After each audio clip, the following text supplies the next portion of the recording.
Good evening, YouTube. We're having a bunch of technical difficulties. Hope things are going well with you.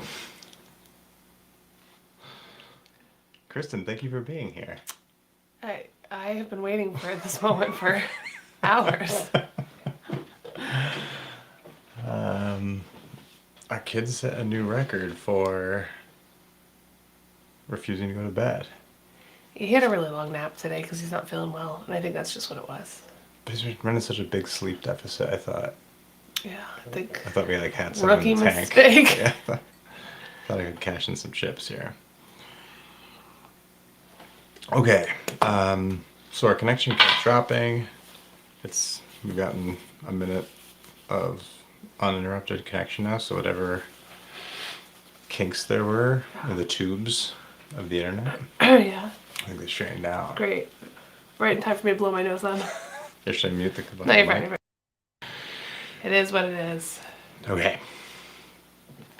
So, let's tee up an agenda. Yeah. The agenda, and we might get through 1, 2, 3 of these. I don't know. Okay. Item 1.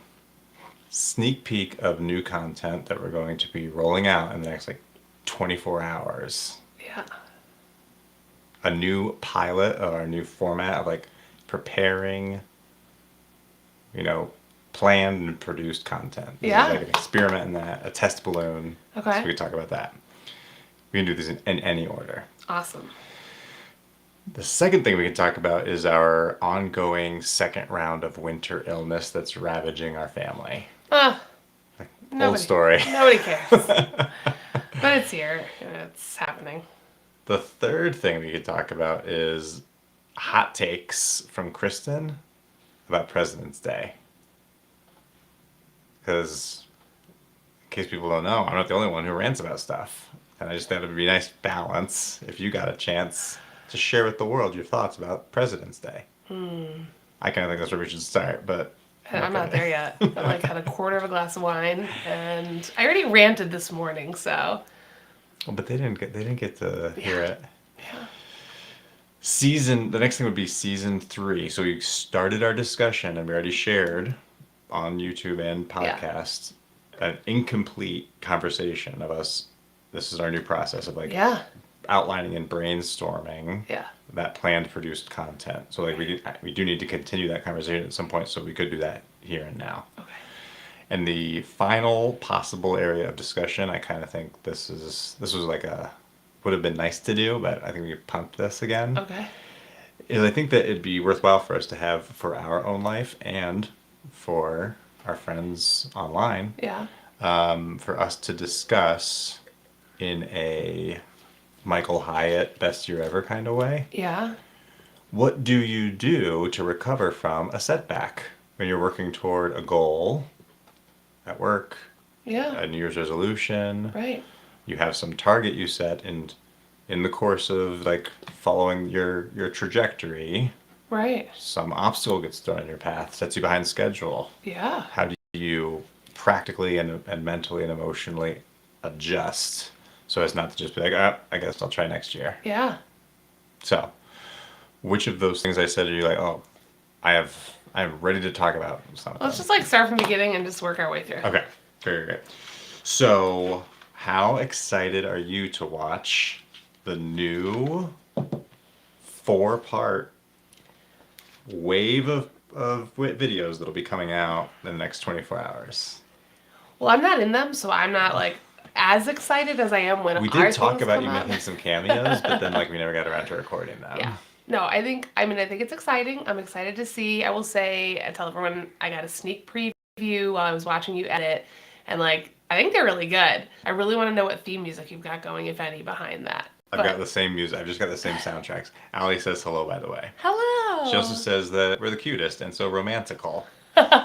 Is it because of the Valentine's Day tablecloth? Can she see that? No, and I'd actually pick out the Valentine's Day motif. Cute. Allie, I want to be clear, if you see any of these flowers behind us, they're not for me. They're for my daughter who was in Annie the musical. And then my other daughter who was not in Annie the musical, but felt jealous that she didn't get flowers, so my mother bought her flowers too. actually her godmother. So, bottom line is, I didn't even realize that's who did it. yeah. Okay. That's not her godmother. I always do this wrong. You do it. That's so funny.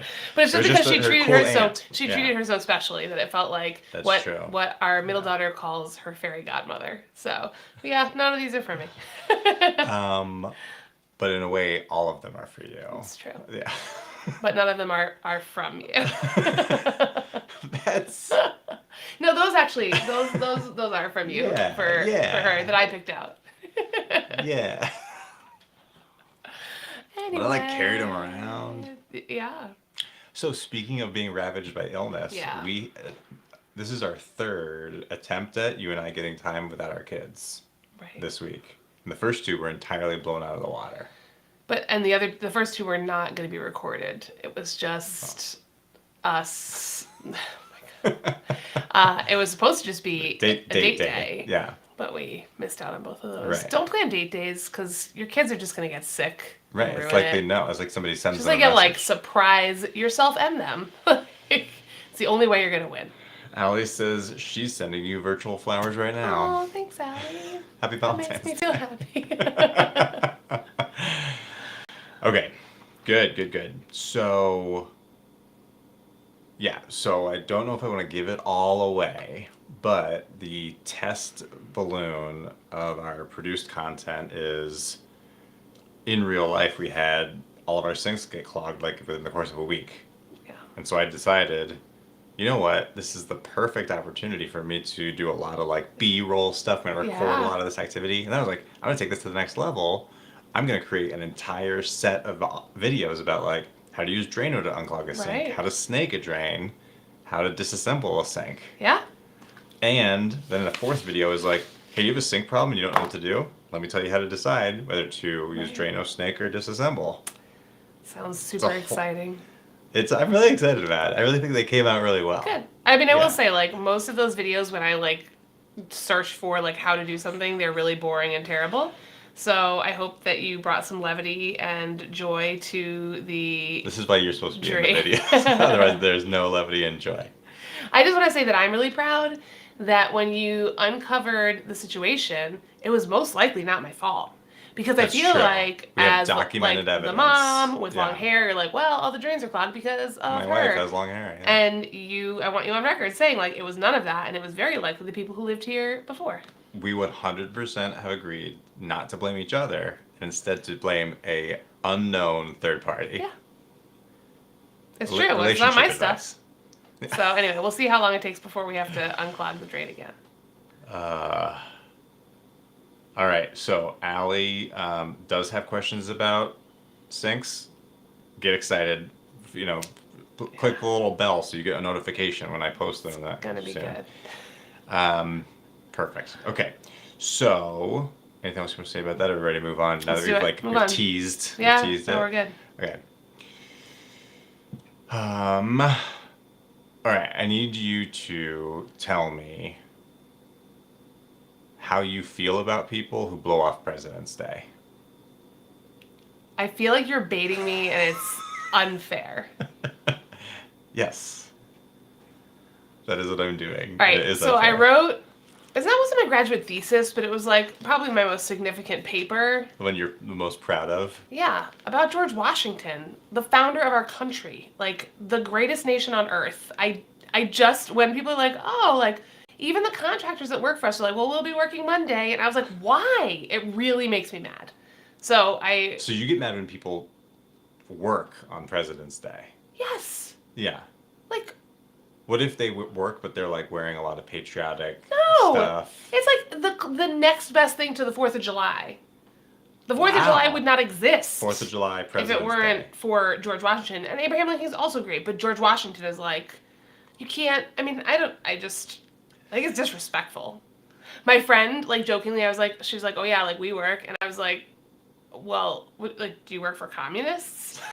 And she said, no, I work for the most American of companies because they believe that we should continue working as capitalists on President's Day. That was the retort? Oh, wow. Yeah. And then everybody else got real silent because I forget that we don't live in D.C. anymore, and most of our friends are not used to the sharp political banter the repartee, the rat-a-tat-tat. Yeah, they're like, oh, Yeah. So Question from the audience. What about the president? Does he or hypothetically she have to work on President's Day? they have to work every day. Come on, it's like that's a never-ending job. They don't get any days off. But I'm sure they celebrate it in a very respectful and dignified way. Thank you, President Biden and Jill Biden. I would think, because the other thing is, even though it's not like tied to you particularly, Yeah.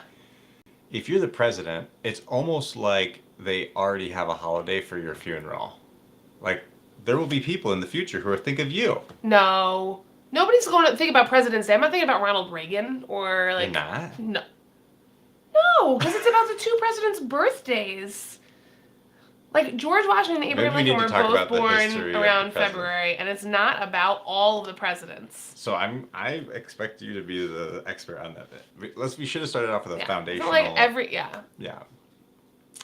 But you're saying we should all be observing President's Day just by thinking about George Washington and Abraham Lincoln. And taking the day off and not working and celebrating. You can go chop Freedom. down a cherry tree or wear a giant hat. We were pulling up to school today, and it's not the crossing guard, but it's like the teacher that like is at the entrance to school that like kind of serves as the crossing guard. He was in his Abe Lincoln gear today, and I was super psyched. I was like yelling out the window because I mean he also dresses up as the Easter Bunny on Easter, but I was really thrilled about it, and I think and like our kids came home learning like knowing about George Washington, and so I was very proud. Yeah, but you don't think about Reagan or Clinton or. No, I'm not. No. Huh. Yeah. I can't I just think of all the presidents. You just roll right through them. You're like, the presidents. Yeah.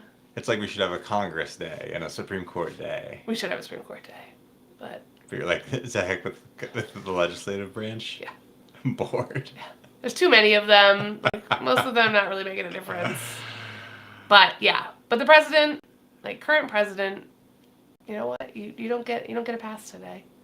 So our national security does not stop. What do you think presidents think about on President's Day? They're just like, well, I guess I'll never live up to that guy. It's just like a big like living in somebody's shadow day. I don't know.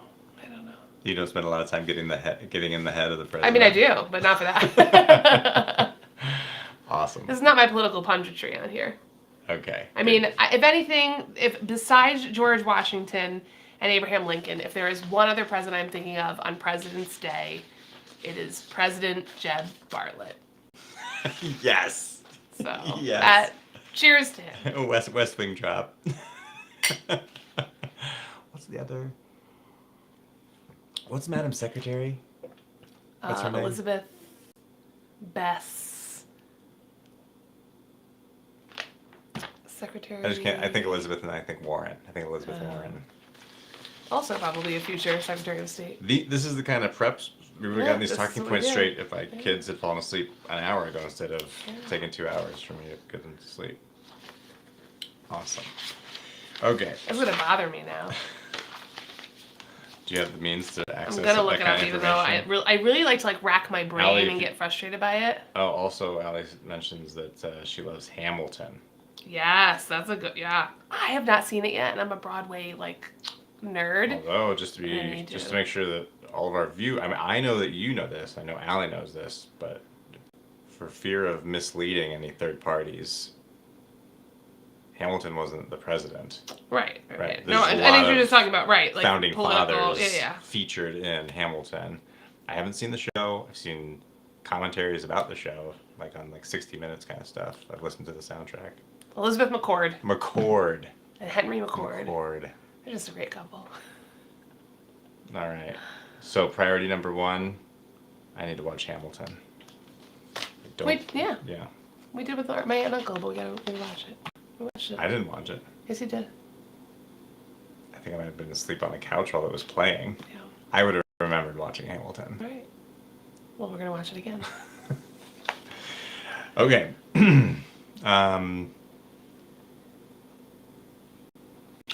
So far, we're discussing the first official wave of season 3 is going to be about fatherhood. Okay. Specifically, it's going to cover from the point at which you find out your wife is expecting to it ends with your new normal. So I should just walk through it. Your wife's pregnant. there's pregnancy. Then there's the like acute like fourth quarter of you're getting ready for this baby to be born. You're getting ready for delivery. Yeah.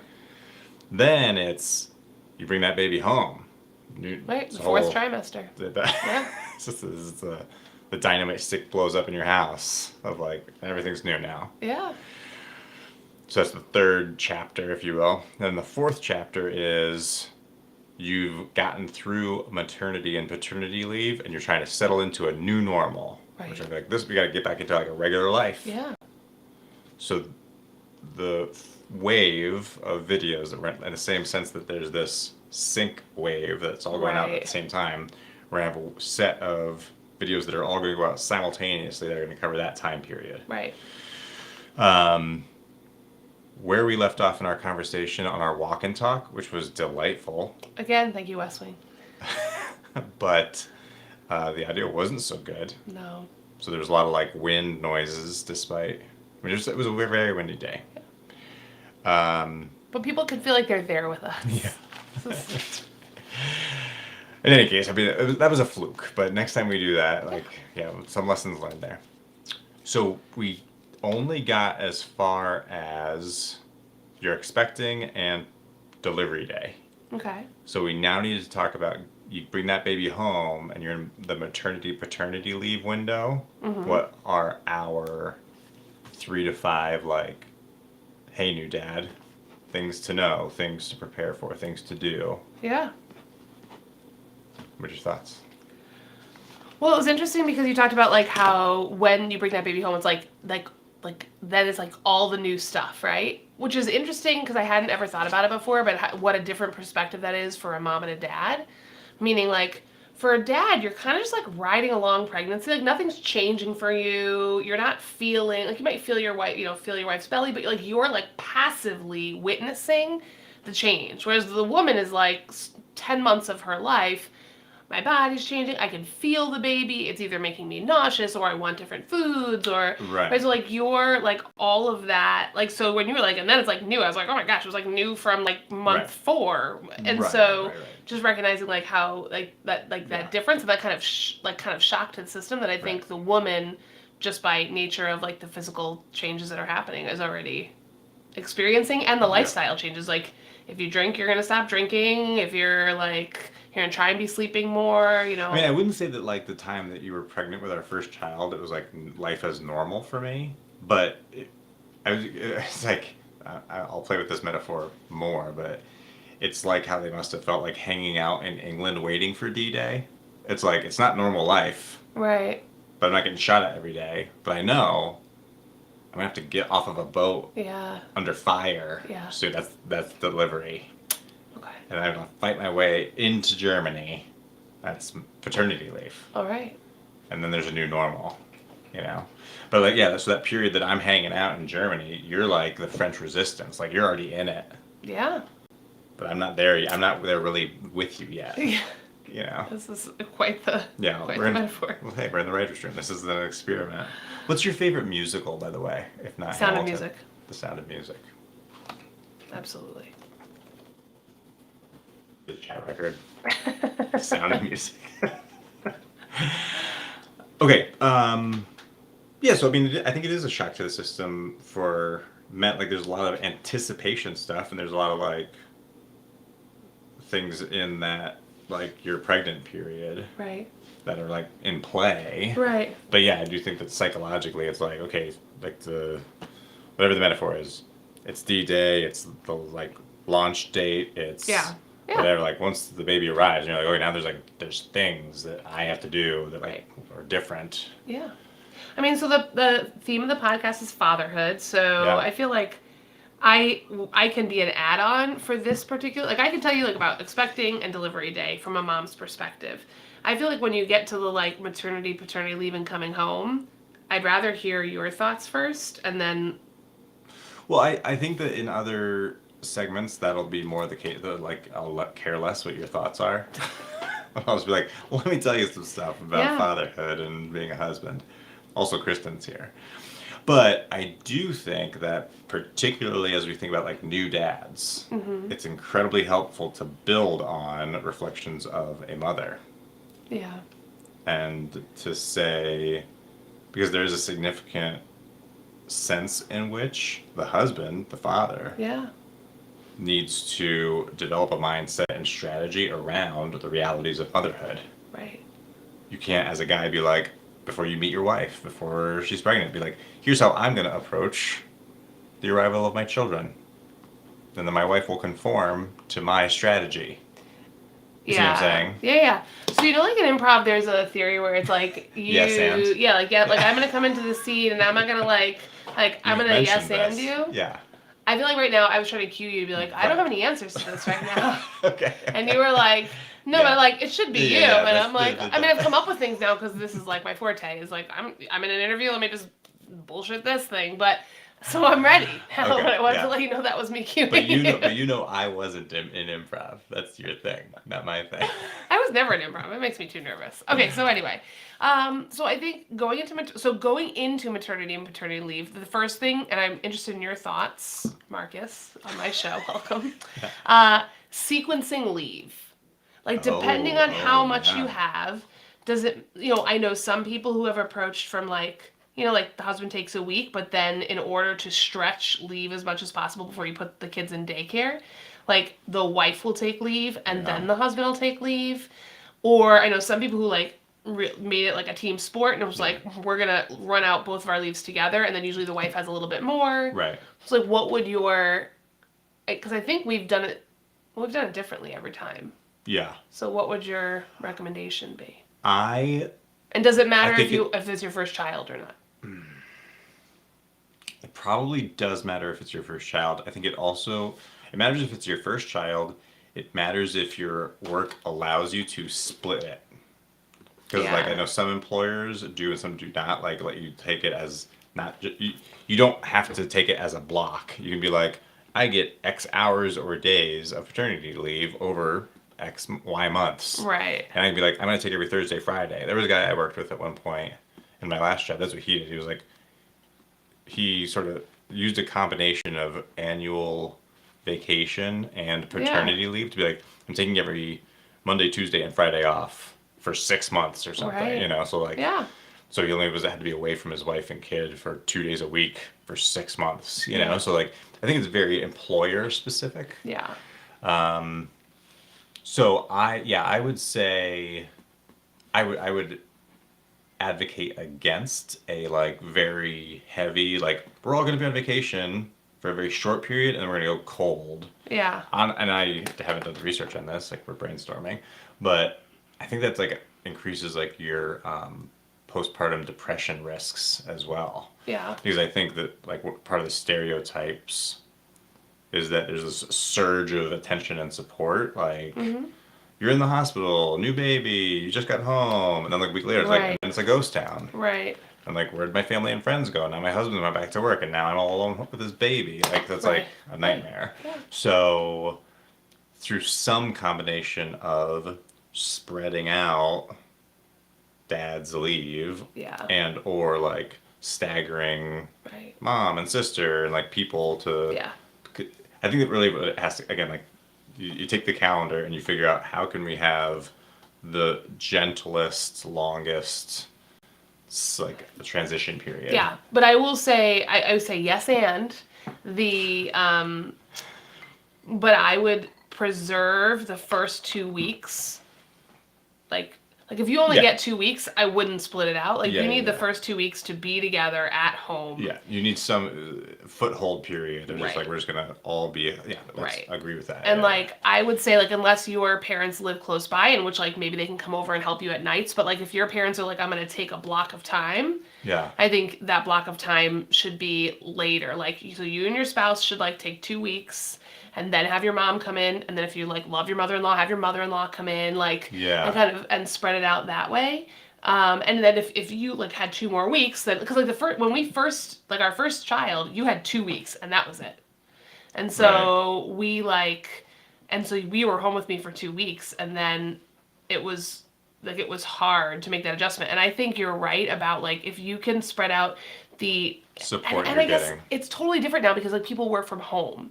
If your husband works from home, I think it's totally different. This is a good example, which we were brainstorming about this sort of in passing earlier. I do think even though we're trying to like change the format in this way, in the same way that we should have planned and been more deliberate about you making a cameo appearance on my plumbing Yeah. videos, so that you could talk up like how much you're into guys with like plumbing skills, for Yeah. example. Yeah. Yeah. Similarly, this is a perfect example where like we can identify a relevant, widespread scenario Yeah. that we didn't live, and so it'd be good to like find somebody who went through that like in a post-COVID like fully telework Yeah. world, and like Yeah. also Yeah. and sort of like just give them a 3 minute. I think that's great. Yeah. Yeah, I think because I do think that like that is very different. Like with our first, you were home for 2 weeks and then you were gone. And I remember when Monday came. Ballpark was that we're talking 16. So this was like years before COVID. Yeah, Just for yeah, everybody's way context. before. Yeah, yeah. And so where everybody was expected to be at work all Yeah. the time. We didn't even have telework as an option at that point. Yeah. And so I remember The internet hadn't been invented yet. Yeah, it was crazy. So I think like I remember like on Sunday night I would get so much anxiety because I knew I had 5 full days to get through by myself with my first. Yeah. So because I was like, I don't know what to do with her. Like I would like try, like what do I do for 8 hours of a day? Like and I was like kind of like like I couldn't figure out like I wasn't I don't even think we didn't have cable, and I don't even know if we had like much of Netflix or anything because I was afraid that I would like just watch TV all of maternity leave. Yeah. So I read Vogue magazine to her out loud. I listened to a heck of a lot of NPR, and then I would just go for walks around the neighborhood talking to the shop owners, which is part of why we moved to where we did, because I was like, I want to live in a community where I can walk out the door and within 3 blocks be near people, like, and not have to worry about like putting her in the car and doing all that. So I think that like all that is to say, like, first child, like, and with every child, spend the first 2 weeks together if you have that option, because I think it's a really nice, important time to be together. And by the way, like, your baby's almost always sleeping in those first 2 weeks, so it's like nice. Like when our second was born, we were like out on the patio, like having like mimosas on, like I'd like time it, so I'm like, well, I gotta feed her. I just fed her. Let's have a mimosa. Yeah. And then and she's asleep in the little like it was one of those having like just one baby Fisher like, Price rockers. Yeah. No, I'm talking about with our second. When our first baby, I was stressed all the time. I wouldn't take her anywhere. I wouldn't breastfeed her anywhere. No, what we did do though is we like went everywhere with her. Like we still went to like went out to dinner on the same days to the same places. I remember we went to like that bar grill like a block from our house with our first baby. It was like, cause she was asleep. Yeah. She just slept all the time. Just one kid. Yeah. Like, but it took us a while because I was asking the doctor like, and this was before COVID, but I was like, can I like take her? Where can I take her? Can I take her into places? She doesn't have her like 3-month immunizations yet. Right. So there's a little bit of anxiety, but she was a summer baby, and we, so, and it was good. But I think our second was even better because I mean we had this like crazy medical blip that was not real, thank God. But there was like a lot of like going back to the hospital and all that kind of stuff. But then and I was actually really like mad because I was like, this is like ruining like our beautiful maternity leave that we planned. And so that I think. Because once you have your second, you're much more like, I'm going to take her to yoga. I'm going to go to Mom and Me yoga. Like, so I was like living like my best life there. Yeah. And so I think that was a little bit different. And then I think when we got to our third, I was like, we need to figure out a way that you are going to be present to occupy the other 2, because I can't, like it was very difficult. And didn't we have... That's actually really good. Yeah, I'm going to make it, so I almost feel like there needs to be like a branch off of this, or about like multiples, like go to your like a parent of multiples, like because I do think the drill is totally different, right? From 0 to 1 versus 1, like any number after that is totally different. Yeah. So you didn't give me the affirmation I thought you would, like the level of agreement. I don't know if it's just because you disagree or you're just like yeah that's true, but I'm not interested in talking about it. But like I really feel like it's so valuable for a new parent to think about managing, like you don't want to have 10 people coming to your house in the first week home and then 0 people come to your house for the next 3 months. Yeah, I feel like that's like a problem. I mean, I think it's a problem, but I also think like you just have to be... Well, so I think a couple things. One, It depends on what you mean by coming to your house, because there are a lot of people that are going to come just to like visit the Right, baby, right. which by the way Just lay eyes on the baby. is Yeah. like super high stress because Right. you're like, For your first one in I don't want you to particular. like Yeah. somebody's gonna drop this baby. I don't want to like. I remember I was just like in Yeah. tears for like the Yeah. first 2 weeks, and like people want to come and be supportive, and I will say like just let moms like give them a couple weeks. Um, but it depends on how helpful those people are and how comfortable your wife is with those people. Like for instance, Yeah. like my mom coming was key, as was my sister. Like thank God my sister lived close and like she would come and be helpful. But like anybody else that was visiting, I just was not I wouldn't have like it's not that like comfort level of like let me just like hand off my child or be like Yeah. because I think help is different Yeah. in different ways. Yeah. So yeah, I mean, I guess it's a combination of things, but that's another thing to differentiate is like there's a difference between like social calls versus like people who are like part of the caregiving team, Right. like who are gonna like be in the rotation of like I need to get 30 minutes of sleep. Can you Yeah. hold the baby? You Yeah. know, it's like different than Right. congratulations and yeah. Right. I think that but what you're saying and I think maybe you're not picking up on my like pushback a little bit is like the most important thing in that process as the husband is to recognize that your wife is the gatekeeper to that baby. Meaning, you may think that your mother coming is going to be helpful or our best friend or whatever. Mm-hmm. But when you're a mom, like the chemical composition of your brain at that point is so wired to like protect that baby that Yeah. only the wife can choose like this is a person that I'm going to be able to go sleep for 30 minutes because I Sure. feel Oh yeah, comfortable. yeah, So I yeah, think yeah, just yeah. be Right, careful right, of right. like don't like try to like also like line up people to help your wife. Yeah. Other than like Right. house cleaner, like that would have been awesome. But I mean like you don't want you just make sure like I said for the other sections as well, like your job is to be supportive and to try and make sure that you're reading your wife's cues because it can be very anxiety inducing to like have people in the home that like she doesn't really want there to be Yeah. helpful. Good. Yeah. And by the way, even people that you would expect that like your wife is very close with that you would think would be helpful. There were points where like people where I like that are like Yeah. very close to me, like I was it's you're very especially with your first, it's like it is that hormonal protective. There were times when I was like afraid you holding our baby. Like I was like, oh gosh, like don't are you gonna drop her? Are you gonna fall asleep with her on your chest? Like Hmm. it's just like a weird, crazy phase that you go through, and like so just be aware of like the fact like you like don't make those assumptions that you're doing something that would be helpful because especially in those first weeks, like your wife is just her whole body's trying to rebalance itself, Yeah. Right. and Right. it Right. might not, and you may take offense to that like as the husband, but you shouldn't. Like it's a whole new world she's working through. Very good. No, this is why that's a perfect example of why I feel like in the Yeah. tennis match of brainstorming, this is Right. you should be serving the ball Yeah. through these chapters. So we talked a lot about like the Yeah. sequencing of leave. I think the other thing that really sticks out to me in terms of this first like maternity paternity piece is Which is actually the third chapter, but yeah. right Yeah. is well two things. One, it um so I am coming at this from a mother who breastfed my children. So like you and like exclusively probably to their detriment in the beginning, like basically we didn't get to a bottle fast enough and then we screwed everything up, which we can talk about in a future episode. Like but basically I was so worried about like nipple confusion we and the missed fact the that transition. right, Yeah, there's and like they a were window. like, "Don't Yeah. like let your baby have a bottle too soon." But then like we Right. missed the window of like now she's got to go to like be with a nanny and she can't drink from a bottle. Yeah. But bottom line is like if your wife is formula feeding, it's a little bit easier for you to be like, "I'll take the night feeding" or whatever. Yeah.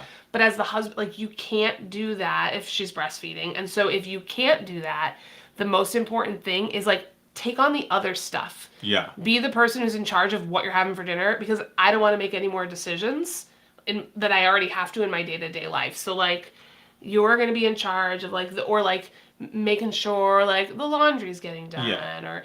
or This is usually my go-to to expectant fathers. Yeah. Like, but I normally tell people like start leaning into this once you find out your wife's pregnant, not like wait till the baby comes. Agreed. But yeah, like the same or like principle. when the baby comes, that's like if As you can, guys are readjusting, you're like, what are our daily household Right. routines? You have to and I will say I think this is controversial based on my engagements on Reddit, which is Yeah. how I gauge what's controversial. Yeah. But on Reddit, there's a lot of pushback to this principle because there's nothing a mom is doing that a father can't share 50-50. And I think they're assuming a few things there. They're assuming bottle feeding, for example. Right, which just misses like half of the mother population. But Right. So, yeah. So, in any case, like, I don't want to get into that right in yeah. this moment, but like, insofar as you and I are on the same page of like, no, there's some stuff that like you did, like your dynamic with our children has been different, such that like it was not a matter of like, we are going to split everything 50-50 and everything Right. that needs to be done, you'll do it half the time and I'll do it half the time. Right. Instead, I think a healthier, particularly in our case, and I Mm-hmm. think in many people's case, it's better to take an approach of there are some things that you will be doing that you weren't doing Right. a week ago before we had this baby. Right. Therefore, Mm-hmm. I need to take on some rocks out of your backpack need to Right. go in my backpack Right. because there's new rocks going in your backpack. Yeah. So I think that should be a trigger for men to take on, to plan to and lean into, and particularly in this phase to start to be like, all right, I have to now be the guy who owns the X. Now I think that's where we say, you using the example of meal planning or laundry. Yeah. I think that's where we just have to leave a blank spot at Mad Libs for every couple to be like, have a conversation with your wife, ideally before this baby gets here, and Yeah. be like, what are your top 3 things that like cause you stress, or Right. if this isn't done, like you'll be preoccupied by it. Right. For some Right. people, that's the dishes. Right. For some That was people, me. it's laundry. That's what I think Yeah. you were doing like something, and I was like, that's not what like. It's just Right. I need a clean kitchen Right. every day. Right. And so Right. when I'm trying to cook a meal for our family, and I've got the baby with me, I'm Yeah. barely getting through making it. And so like, whereas I normally like today, right? Like I'm cooking, I'm cleaning, I'm putting things away. Sure. When I'm like trying to tend to a baby, I'm You're like learning a new literally skill set, too. right. And so I think like though like that was really I was like I want that and I want everything tidy at the end of the day. Like those were the key things that I wanted to make sure were done. But I think it's like things like that. It's things like just like being like chivalrous and a gentleman, right? Like making sure like your wife is like do you need a water? Can I get you something? Like and like making sure that you're constantly and when like people come to visit, your focus is on your wife, not on all the I mean like Yeah. you want to be like a nice host, but like you need to make sure like is my wife doing okay? Because like we as moms and new moms will like grin and bear it through a lot of things, and like you need to be able to read like okay like it's my job to get these people like out of here. I'm like reliving like moments where I was Yeah. like people that are very nice like wonderful friends, but I was like this is not like I have anxiety. I need this to be over. Yeah. And so I think like that is a big piece of it. It's just kind of like taking on those those things that you can take off your wife's plate. But I think the flip side is, again, this all depends on the situation of your life. So, for our first two, when I was on maternity leave, you were working full time. And so, like, you weren't doing the middle of the night. Like, you would maybe do one early middle of the night, like if something happened at midnight. But, like, I was doing the Right. wake ups at 1, 3, 4 because, like, I Right. didn't have to drive or get on the train to be in the Yeah. office. So like I felt guilty where I was like, I don't want him to be like having to wake up and get up with them. Whereas now, like you're the one that gets up in the middle of the night and more because our youngest is Yeah, very there's multiple layers to that, but right, yes. like he's Yeah. like he is a mama's boy and he will like I cannot extract myself from like the room as much but anyway like but I'm also remote working. So like unless I have to travel, Yeah. it's like if I have to be up late with him holding him, like it doesn't matter. Whereas before it was like I was so stressed. Like Am I gonna I miss my have to bus? be up at 5 a.m. Yeah, right. I've got to get all the other kids ready and out the door. Right. We've got to make sure we make the bus at the right time so we can get to the metro, so we can get to Yep. work. Like, Yep. so just again, like you have to kind of assess that too, because a lot of the moms, like a lot of my like mom friends or like acquaintances, not our like best friends here, but like are always like, like my husband doesn't do like any of that stuff, and I'm like, but well. Does your husband have to get on a train at 6 a.m.? Because I kind of get that. Like, Sure. and so you just got to figure out, based on your situation, what makes sense. So here's another spin. This is actually an interesting concept. Moms are super protective of their newborn babies, and they want to be like, there needs to be like a bubble of protection around them during that initial nesting phase. Got it.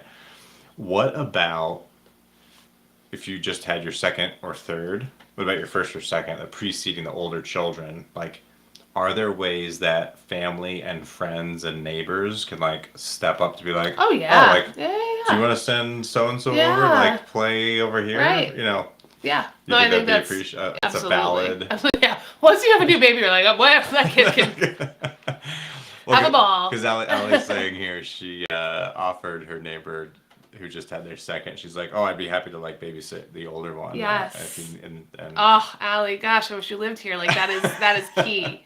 And I think the other thing is, and I know you don't want to be like creepy, like depending on how much you know your neighbor, but especially for like as we've talked about, right? yeah, Couples are less and less frequently moving back to where they came from, and less frequently have the safety net of family right, around them. And so right, when you talk about especially a couple that is going to have a baby and they already have children, like stepping up and offering to maybe like, hey, if you go into labor in the middle of the night and you literally just need someone to be right, in the house for 3 hours because your kids are asleep, right. or like we needed a Or have a bridge, sleepover. right? Like Honestly, I like was, well, just be like, right, but I mean, like we had a bridge of like it would from the time I called my mom, it was going to take her oh, four and a yeah, half yeah, hours to get there, right. and I was like, well, if it happens at 1 a.m., like what do I do? And for us, for our second, we had my sister, but when we moved here, I was like, we don't know anybody. We Right. actually ended up having my mom That's come Allie's situation. early. Her neighbor just moved last year to where she is from Yeah. out of state. Yeah. I think if you like offer, because like, look, I don't want to be like creepy, like I know, but if you get in a jam and like you need me to come, like one of the girls was telling me, she was This is like, like a yeah, new like video idea. This I is like a had public service yeah. announcement to all Yeah. people. She told me, she was like, oh my God, like I had this like neighbor who I like barely knew that I like had like come over because I had to knock on his door because I didn't know what to do. Like I went into labor like weeks early Yeah, and I yeah, wasn't yeah. ready. And I think that's the Ooh, other thing you have to keep in mind yeah, that's between scary. when you talk about like expecting and delivery day, and I think we might have talked about it last time, but like recognize that like you have a due date and that's not always Right, right, what right. happens. That's penciled in. So like That's for not us, in stone. our kids Yeah. were either on time or late. Yeah. But you're not like for a lot of people, their kids come 1 or 2 months early. You're like Yeah. you haven't got. That's why I was saying about the nursery, right? Like the nursery doesn't matter. Do it if you can, but No. like if you come home and It's more nothing's put together, for nesting nobody cares. Right. like safety, Right. whatever. Yeah. Right.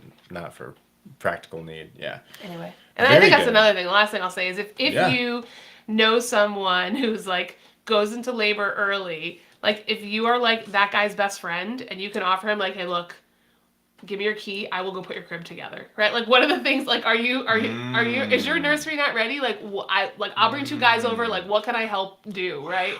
That's another. That's a second one. Yeah. So there's the PSA, the like how to be a helpful friend and neighbor. Mm-hmm.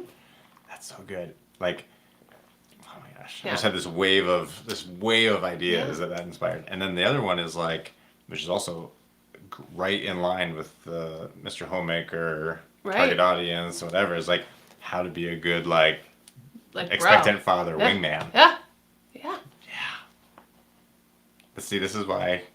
Right. This is And then why the we do this. last thing Yeah. I'll say on that particular topic is being in terms of like being the wingman is like so being able to So step good. in. So good. But the last thing I'll say to anybody that has like a, I mean, and this isn't just pregnancy, this is like anybody in life, right? Goes through something hard and your like immediate reaction is like, what can I do to help? And when you're the person in that seat, there is no answer to that. Like, don't ask what you can do.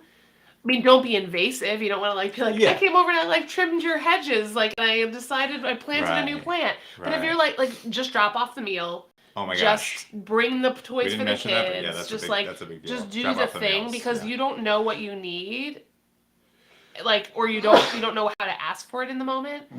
Although I will say, be the friend that drops off the meal like between weeks 2 and 6 because nobody's doing it then. Yeah. See, Everybody does it on the front end. I think there's got like this is like maybe aspirational. This is um maybe aspirational, but yeah, I feel like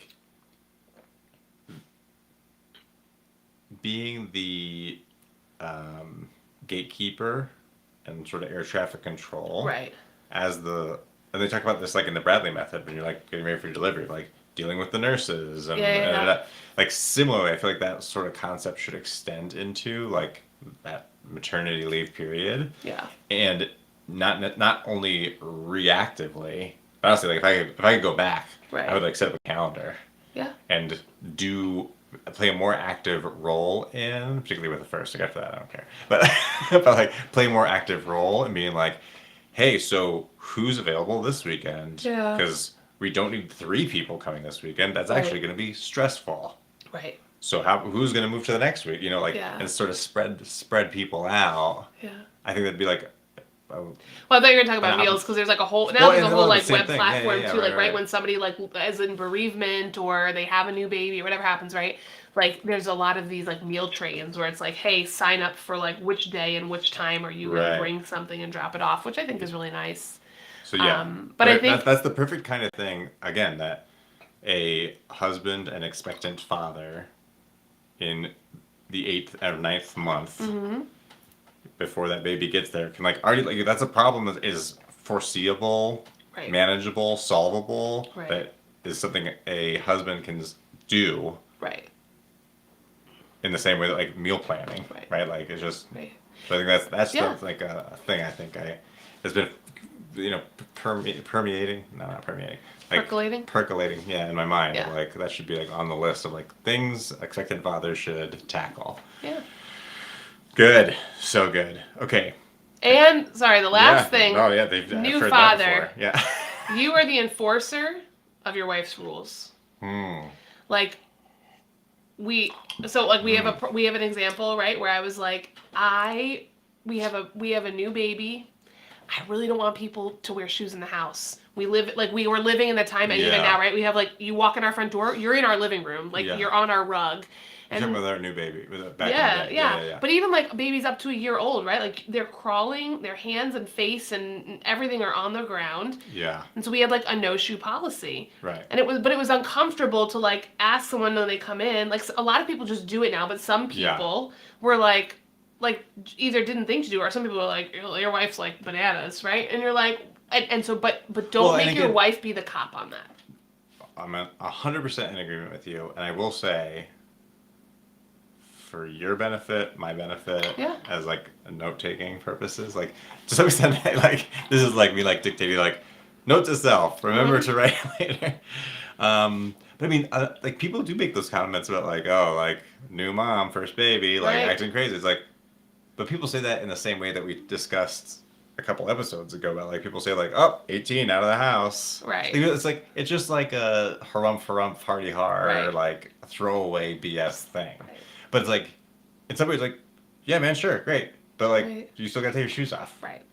Like, it's not about defending your wife's, like, honor of, like, don't say my wife's crazy. Like, it's like, yeah, maybe she is crazy. It doesn't matter if she's crazy. Take the shoes off. Yeah. You know? Right. I think that's the difference is, like, I mean, I think you should defend achieving the outcome. But I mean, but we also, but that was something, like, we talked about when I remember, like, we were having people visit, and I was like, look, it's real, like we had steam cleaned the rugs. And I'm like, it is really important to me that people do not wear their shoes in here. Our baby's face is like on. I mean, we'd always put a swaddle down anyway, but like I just don't. They pick up stuff and eat it off the floor when they're like 6 to 9 months. I don't want that. Although again, like, again, this isn't me.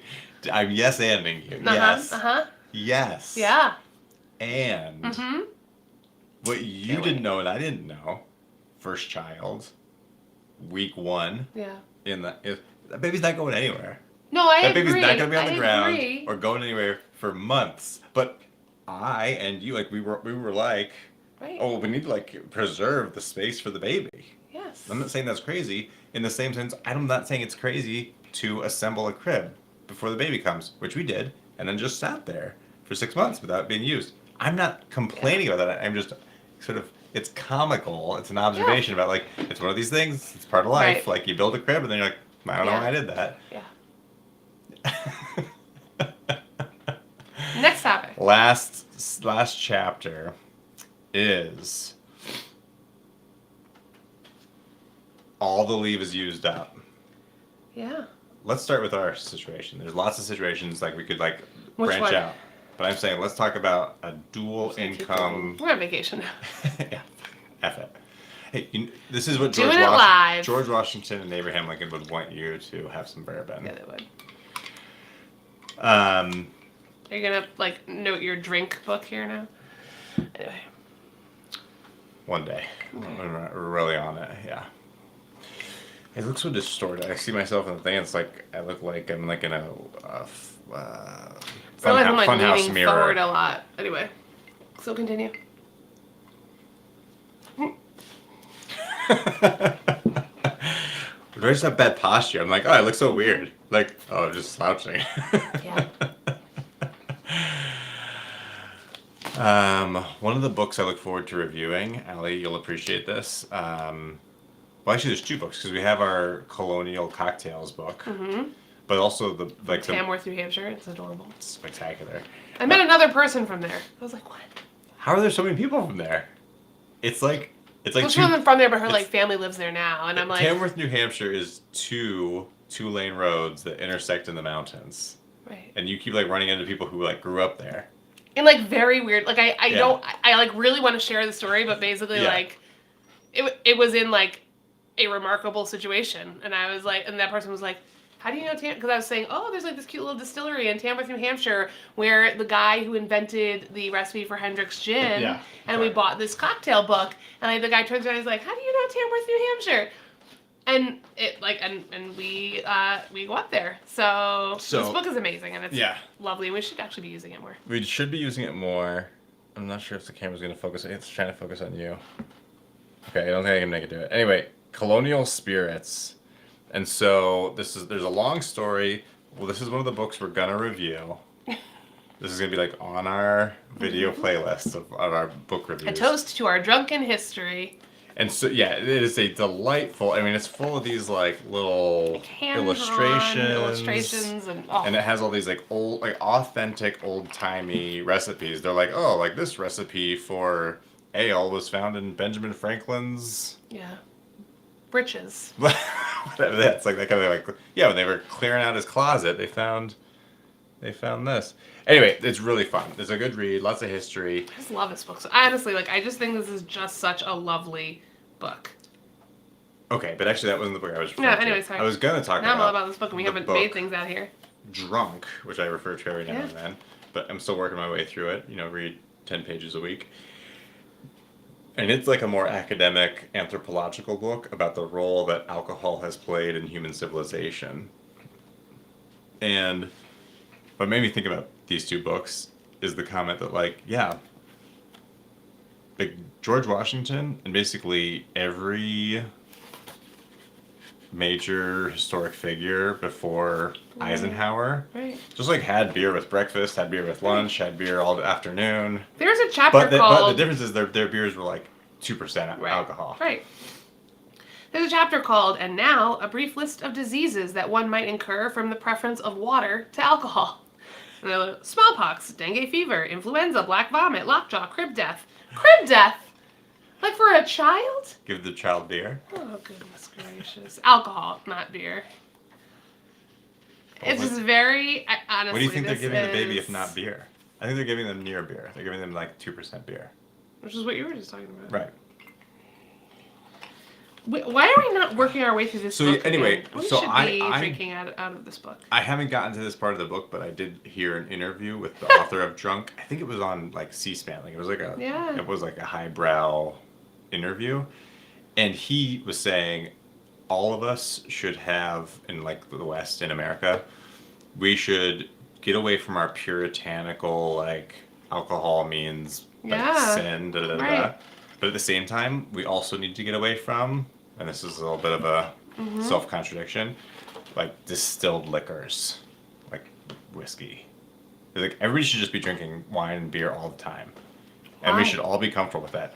Because your body can't handle a distilled liquor. It's like... My body can't handle beer. It's like the carbonation makes me feel sick. But we're talking about the alcohol content. But honestly, that's the part of the point. It slows you down. Like you are capable physically of consuming way too much liquor. Right. Than is good for you. That's true. But if you had a 2.5% beer, it'd be really hard for you to consume too much of it to be like the alcohol to be the problem. You might have too many carbs. Right. But we should make stock ale. this like we've gotten way Yeah. astray. I think we can do this. These illustrations are the most. I want to like frame them and put them all And yes, over of our course, house. booze was sanitary and water was. I It just was hard to love get this. clean water. Allie is on. Allie gets it. Gosh. So Allie says she's gonna send us her recommendations for books of cocktails, and we're gonna send her. I'm paraphrasing. We're gonna send her our favorite alcohol-related books. One of our favorite things to do, and I don't know, you actually, I mean, I know the U.S. Postal Service will not do this, but we do like to, like, if we did it for a while, then we stopped. Like, if we make a cocktail, we like to, like, put some in a little container and, like, drop it off at neighbors' houses. Hey, like, enjoy this cocktail today. And we haven't done that in a while, and we should. Because for a while, we were working our way through a couple of the cocktail books and, like, being very... Mardi Gras is our next kickoff. Okay. We're going to relaunch... Yes. There's many things. Cocktail on every doorstep. Well, and so this wasn't on the agenda, but I've been meaning to talk to you about it. This is a good opportunity to have this conversation. We also need to get back on the intermittent fasting train. Why did you bring that up? That's so boring. Well, hey, Mardi Gras is like the last big hurrah, and then we're gonna get back on the train. All right. Is it next week? Next Tuesday? Yeah, like 96 hours from now. Yeah. Also, we gotta make a cake. I can do that. Okay. All right. Look forward to some B-roll of us making king's cake in this house. Heyo. We gotta settle on our recipe is really what it is. Oh, yeah, Your brother would be so proud. We also need to get a real baby. I mean, not a real baby. Elastic baby. Get a real baby. And not a nut. Do you want to share with everyone what happened last time around when we had a nut? No, you do it. Because as usual... It wasn't my You're fault. the cause of the problem. You handed me the knife. It's like... It's not my fault. You picked the nut. You tell the story. Now we're sunken now. So King's Cake, I think, as you know, normally includes a plastic baby, but... So King's Cake is a traditional dessert. You're like, you tell it. Let me narrate. There are 2 times of the year that King's Cake is an appropriate dish. Everybody knows one. In pop culture, everybody associates it with Mardi Gras. Yeah.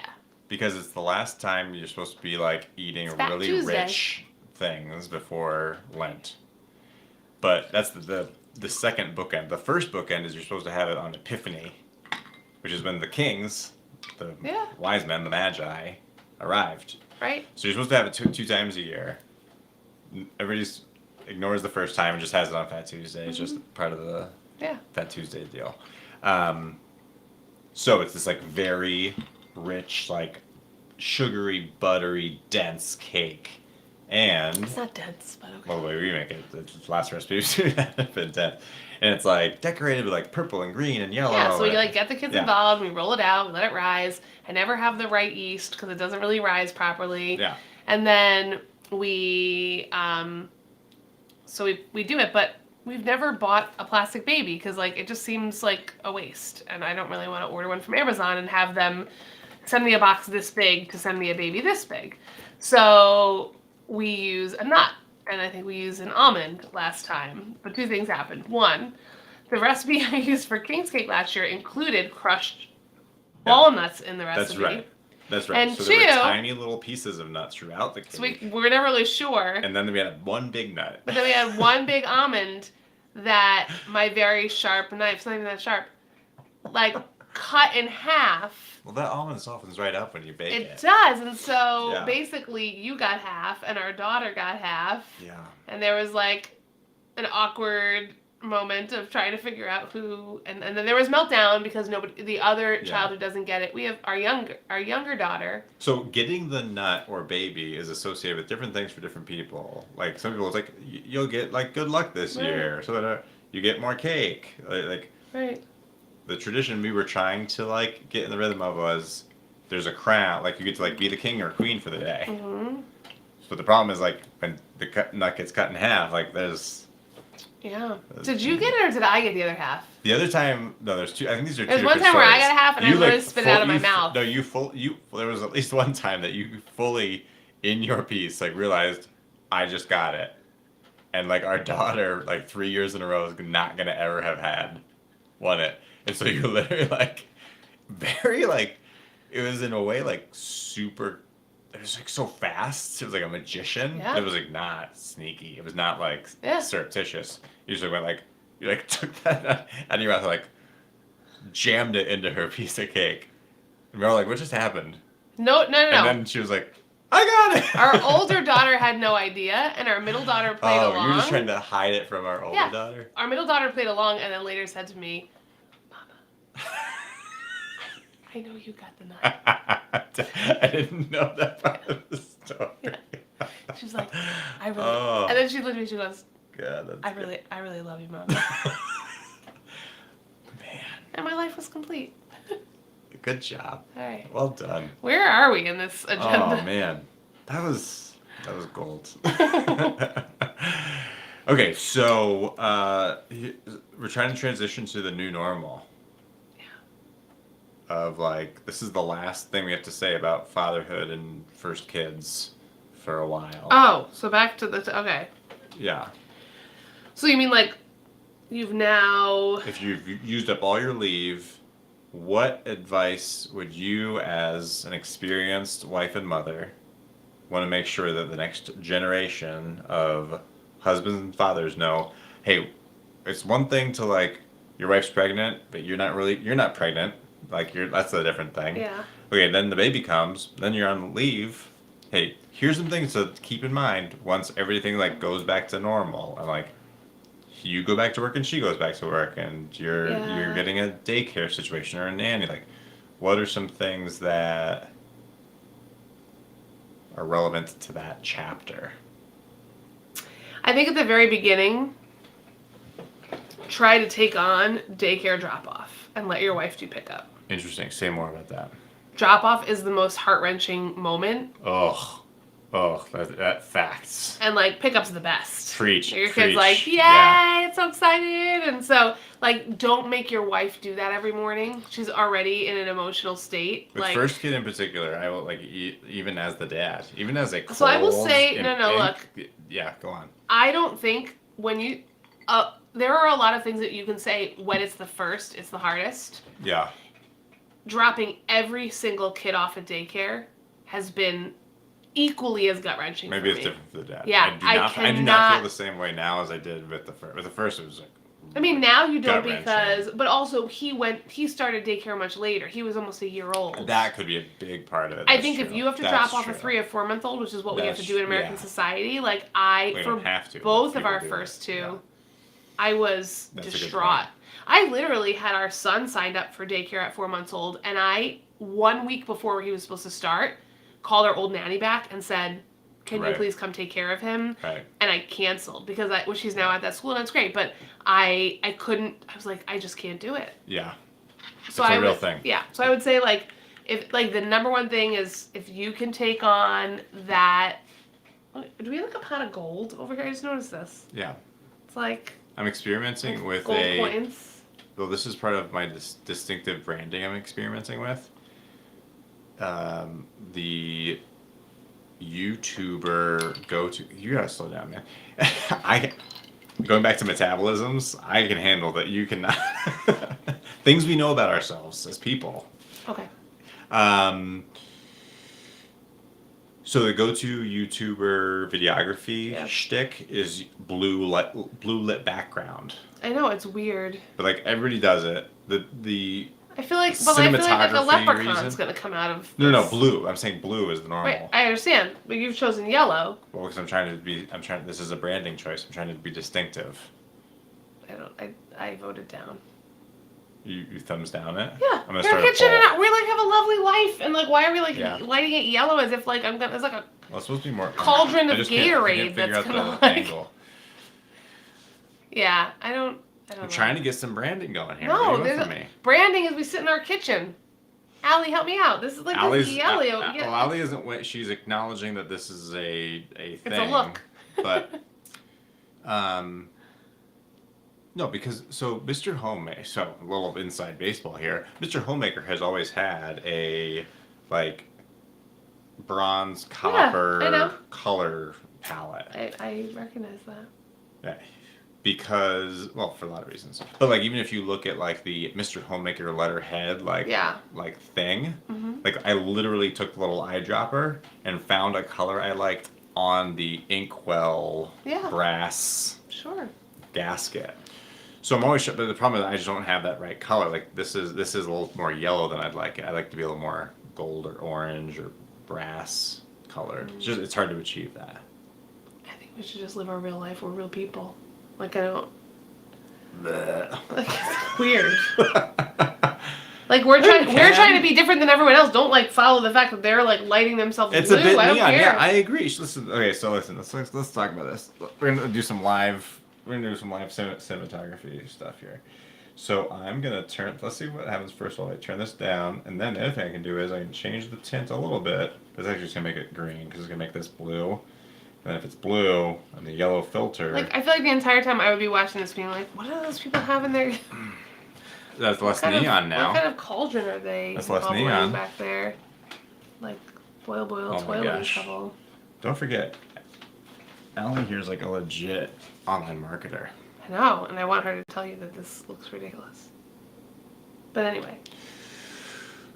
This is me trying to not spend $600 on lighting. You don't have to. This lighting is lovely. Just don't, like, our cabinets are white. But you're supposed to have like interesting stuff in your background. We do.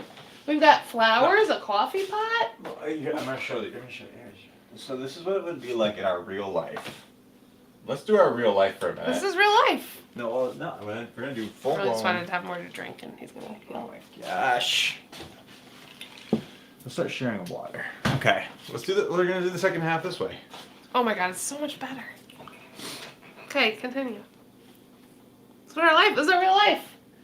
I can see like the crazy coffee spots on the cabinet. I feel like we're too backlit now. Like especially because we're wearing dark colors. All right. Well, oh my gosh, Allie's on your side. Oh, yes, Allie. right, Allie. She knows what she's talking about. I start like texting people, hey, can you get real quick? And you should be like, oh no, this is terrible. Like, I want you to show your buddy, and he can tell us, like, also. But I think this is way better. My new YouTube mentor. Yeah.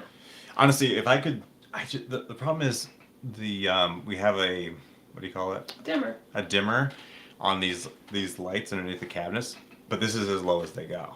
Yeah. If I could just get them lower, I think that would be better. What about if we didn't have it on at all? No, I think that's terrible. All right. Okay, so yes, Allie, I have a key light right there. Let me show you what it's like with it off. we don't have any like kitchen lighting. It's adjusting to our faces. Yeah, it takes a second. Whoa! Oh my gosh, I look amazing. Look at me, my like beautiful trying to keep porcelain skin. Well, the poor camera's trying to keep up with me, like whacking it all out. Oh, it was good. But See now, yeah, this is what happens. So we're top lit now, and we're backlit. So you can't do that. We could try this and that. Why is it? This is not how I thought this night was gonna go. So this is us with all the lights on, but I only have one light. I don't have a. I mean, I might need sunglasses, but I like it, but is it over? Okay, so Allie thinks. Yeah, what does Allie think? I don't care. She thinks it was good with the key light, basically before I did the overhead. Yeah. Now I think, yeah, we're like, like we're like making satellite dishes or something. Okay. I think this is where we're at. Okay, so. Well, now I have this shadow, Allie. Now I gotta go over there, and I gotta put my second light in, but. Exactly. One more. See, Allie, she knows what's going on. So, yes, we're on the same page. You know what we have to do? I'm just going to real quick just do a little pan so everybody can see our setup here. Oh, God, why? It's a lot. We, like, strategically placed in front of our dishes. Because I'll never get it back. I'll never get it back in the right spot. Later, I'll post, or I'll maybe post, I don't know what I'm saying. I'll just email Allie and be like, hey, here's the deal.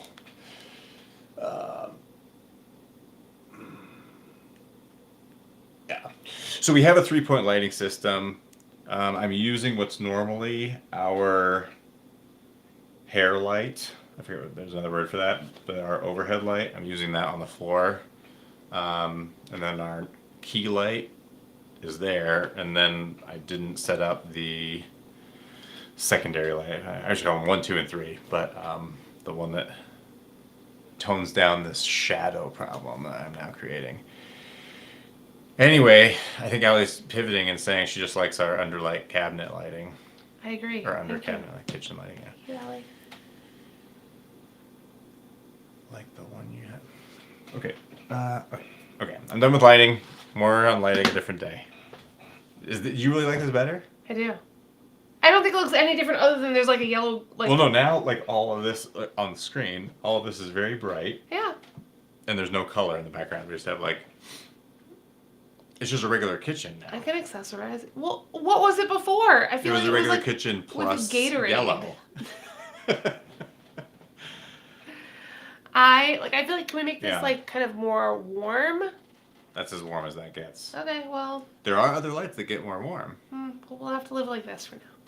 Well, that's the whole thing. Is like I've reached my budget ceiling for lighting until like turn that revenue curve.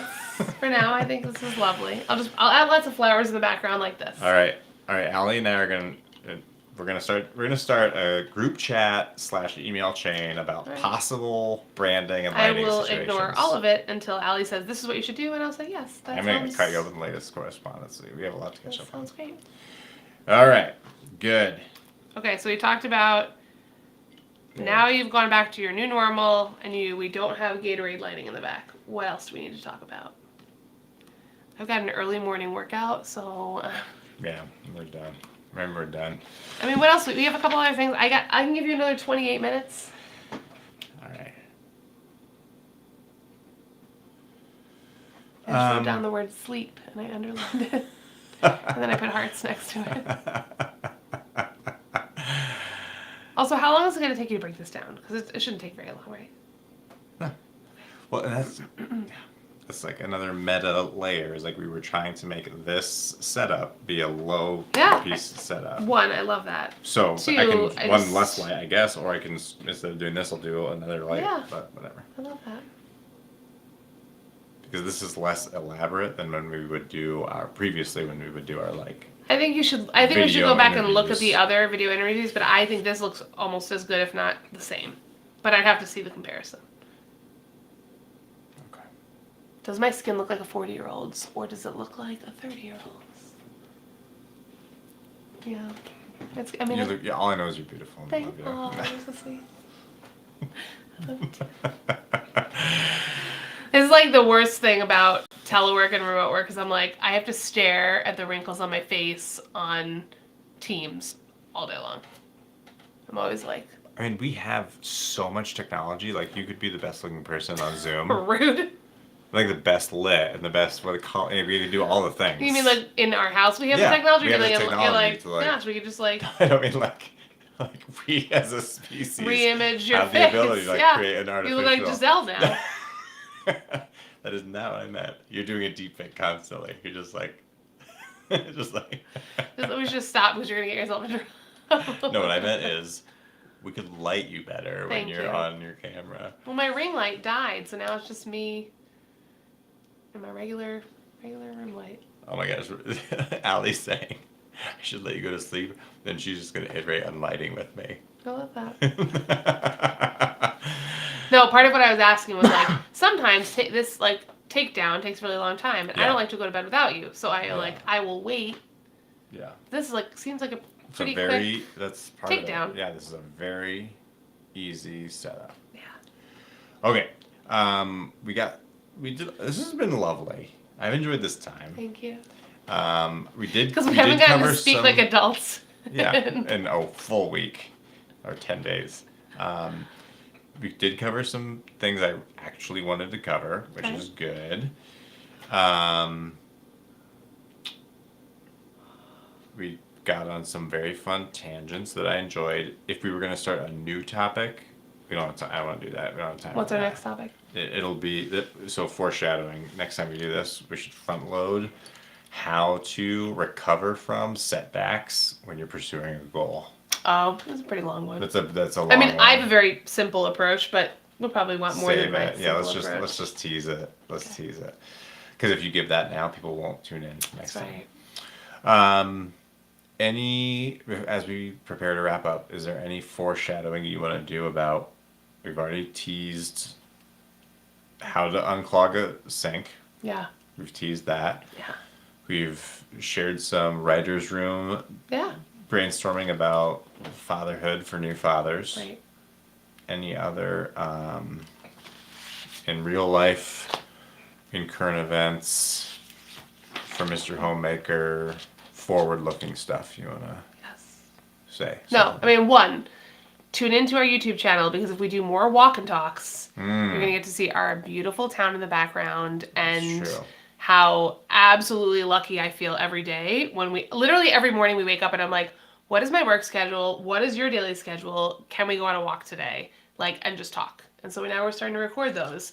And I also have to get past my anxiety about people watching us record ourselves. So I'm going to take a picture of the setup next time. I was describing to my girlfriends when we went out last night. I have a picture of it. And it was like, it is, yeah. It's something. Our camera trolley. Yeah. Yeah. And so but we're walking past people and it's kind of weird, but also everybody's a neighbor. So I'm always like, hey.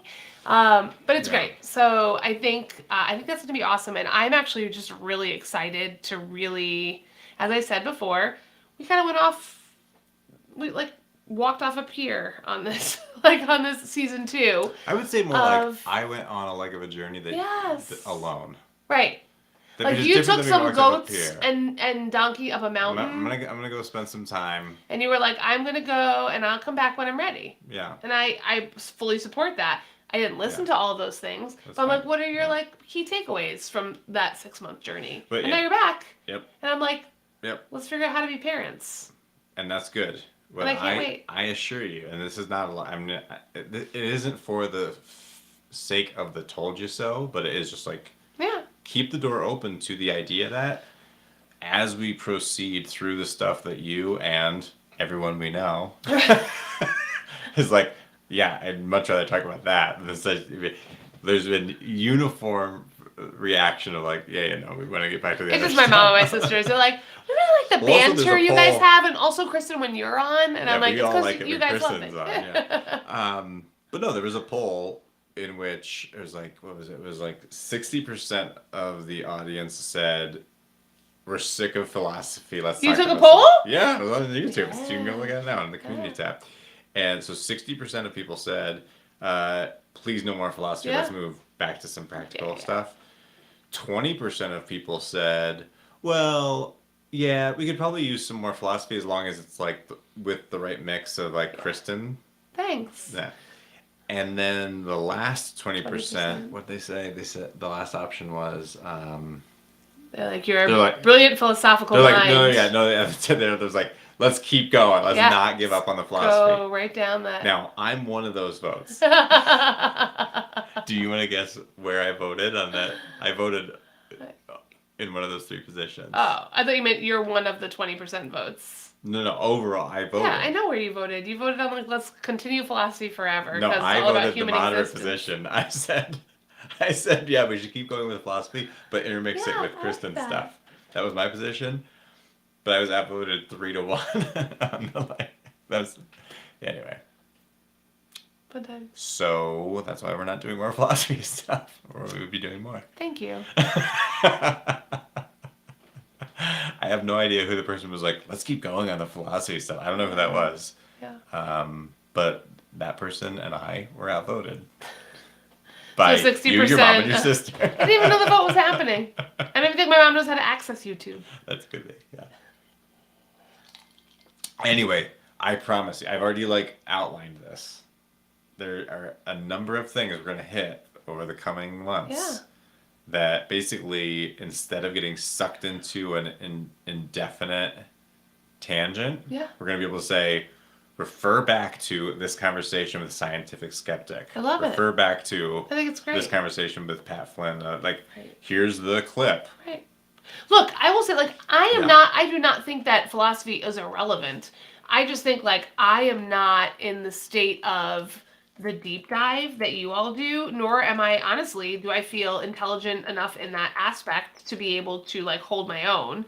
And so I do think we have these conversations all the time where I'm wait, but like the why of our approach, and Yeah. like, and I couldn't name what my philosophical approach is, but I think that it's helpful to understand like Yeah. how those things fit together. There's just people that want to deep dive more into that, and I'm like, can you give me the Cliff's Notes? Can I get the Sure. like, what's the like 60-second summary, and then I'll respond. Well, I relish the opportunity for you and I to pick this conversation up later because I feel like we're about to open up a whole Yeah. Oh thing. yeah. Yeah. Um, Yeah. My eyes are sleeping. but as I alluded to with Pat Flynn, just to foreshadow, there is an option of saying, I am a dedicated, diligent, capable, intelligent truth seeker. Yeah. I'm going to do the hard work to go down the rabbit trails of philosophical inquiry Yeah. to discern truth for myself. Okay. That's option A. Yeah. Option X, Right. other end of the spectrum, Yeah. Z, we can just skip Sure, the Z, sure. is I have no interest or capacity for this. This is beyond me. Yeah. Either my patience or my Right. intellect. But I am fully willing to be like, well, you seem to have done the work, and I accept your answer. Yes. And I will take it on your Right. like I think you're credible. Right. I respect you. Which is like 80% of my life. So I'm like, Marcus thinks this thing, and I feel like lives a pretty self-examined life, and so, or like, I look forward to quantifying from this. a work perspective, I'm like, well, that seems to make sense. Yeah, yeah. And he's done the work. Yeah. I'm like, hey, will you fill out this exam for me? Will you like give me the study guide? And then you do, and I agree with that. So I look forward to replaying this clip many times. Yeah. So there's those two ends of the spectrum, and both of those are viable ways to live life. Yeah. To do all the work yourself, or to be like, I can't do all the work myself, and therefore I'm going Right. to accept the answer to the test from people who did all the work. What you ought not do, this is where Pat Flynn and I agree, and I didn't have an opportunity yet, though I look forward to continuing my conversation with Scientific Skeptic on this thread, because I'm interested to continue to like sort of cross-reference our dialogue with Pat Flynn's dialogue, is there is a certain current in our culture of like people saying, well, I know that I don't want to just be a sheep and accept what people tell me. But I'm also not that interested in like doing the work. And I'm just gonna like be in this like ambivalent, nihilistic, mushy middle of like So I think many people are there, even if they would describe themselves as like, well, I'm doing the hard work. It's like, well, are you though? Right. Because it seems like you spent years and years just being like, yeah, no, I'm in the boat of just like, tell me what to think, progress. and I'll go along with it. Give me the summary, and then I'll be like, okay, that sounds good to me. Okay, yeah, we're not in the right mindset or time of day to like. But this is where an example of like it'd be impossible to even have this conversation in this condensed form without being able to reference back to like several hour-long episodes we've already published. Right, which I will listen to at some point over vacation. Or I'll just give you the clip notes and you'll be like, thank you. On that note, Yeah. I love you. Thank you for joining me. As always, this is a great place to be. And I get you. It's where I spend my life. Thank you to everybody who tuned in and participated live, Allie, and two other people who didn't come up on the chat. Who cares? And I'm glad that they're listening. And for everybody else, it wasn't critical. I was just being like, I would call you out by name too. It's just I don't know who that is. And for the 100-ish people who will watch this later, I hope you got something out of this. Do you still tagline it or no? No, I think I'm dropping that. Oh, that's so sad. Yeah, no, it's all Until the next brand, time. you can do it. I can't. Happy homemaking. That should be our theme song. We are gonna get